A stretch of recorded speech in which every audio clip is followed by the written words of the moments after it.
বলে কি ৭১ আবার কি? আমি তারেক জিয়ার ভাবি। কারণ বগুড়া আমার শ্বশুর বাড়ি বগুড়া। সাগর জনের বিচার, হ্যাঁ, এটা তো আমরা এখনো চাই। শমী কায়সার তো না, শমী কায়সারের বাপ তো কায়সার সাহেব না। এই যে নষ্ট যে যুবলীগরাই করতেছে। আর সময় কেন, জ্ঞানও থাকতে হয়। আমি হয়তোবা অনেক বই পড়ি, আমি ডিজি হওয়ার ক্ষমতা রাখি না। জিএম ভাই যেভাবে কাজ করে পবনদা, আমি তো দেখছি ওনার নিঃশ্বাস নেওয়ার সময় নেই। কিন্তু ওনারা ধরা খেয়ে রয়েছে এই কিছু ফেরদৌসি কি জানি না, মাহমুদা ফেরদৌসি, তারপরে ইয়াসমিন, এরা বাজেট টাজেট নিয়ে পুরা টাকাটা মেরে দিয়ে আমাদের আর্টিস্টদের টাকা দিচ্ছে না।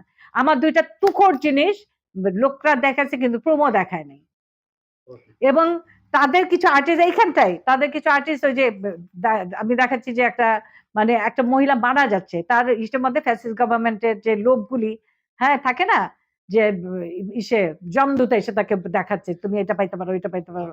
আমি তারেক জিয়ার ভাবি, কারণ বগুড়া আমার শ্বশুর বাড়ি বগুড়া।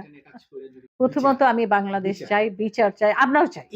আমরা যতই এআই বলি, যতই বলি জেনজিআরই, আগে হচ্ছে আমাদের পরিবেশ, আমার দেশ।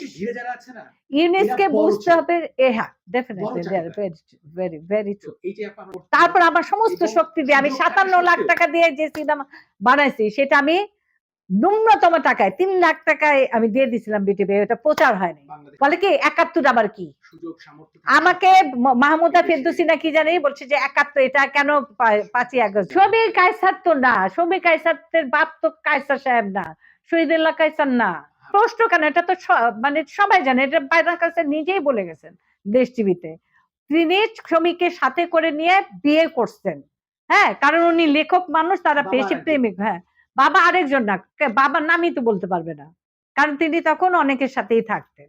এবং পান্না কায়সারকে নিয়ে আমাদের কোনো জল্পনা কল্পনা নাই। উনি জাতীয় পার্টির এমপি ছিলেন, তখন ওনারা গুলশানেও জায়গা নিছেন।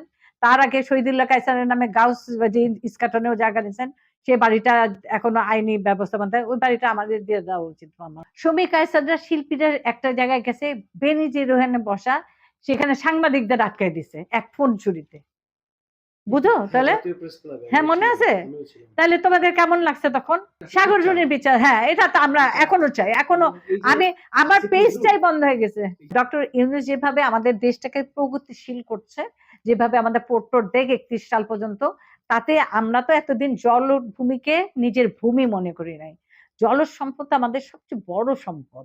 এটা যারা জুল ভার্ন পড়ছে আমরা ছোটবেলায়, যারা আমরা লিও টলস্টয় পড়ছি, ম্যাক্সিম গোর্কি, তারা আমরা জানি যে খনিজ পদার্থ কতটা দামি, এবং এই যে আমাদের মাছগুলি কতটা দামি, এই যে সাগরের লোকগুলি যে খালি একটা ছুরি নিয়ে চিকন চিকন নৌকাগুলি করে যায়, ওটার নিচে আসলে তো গ্যাস আছে। ইউনূস সাহেব এগুলো বলেছেন, প্রাকৃতিক সম্পদ আমাদের ভরা। এবং হ্যাঁ, এবং এখন প্রগতিশীল কেমন হচ্ছে, প্লেন বানায় ফেলতেছে, চাইনিজ পদ্ধতিতে ভেজিটেবল মানে হচ্ছে না, উৎপাদন হচ্ছে। আস্তে আস্তে আমার মনে হয় যে আমরা ওভারকাম করব, কিন্তু আমরা বিচার অবশ্যই চাই, সমস্ত জনগণ এটা বিচার চায়।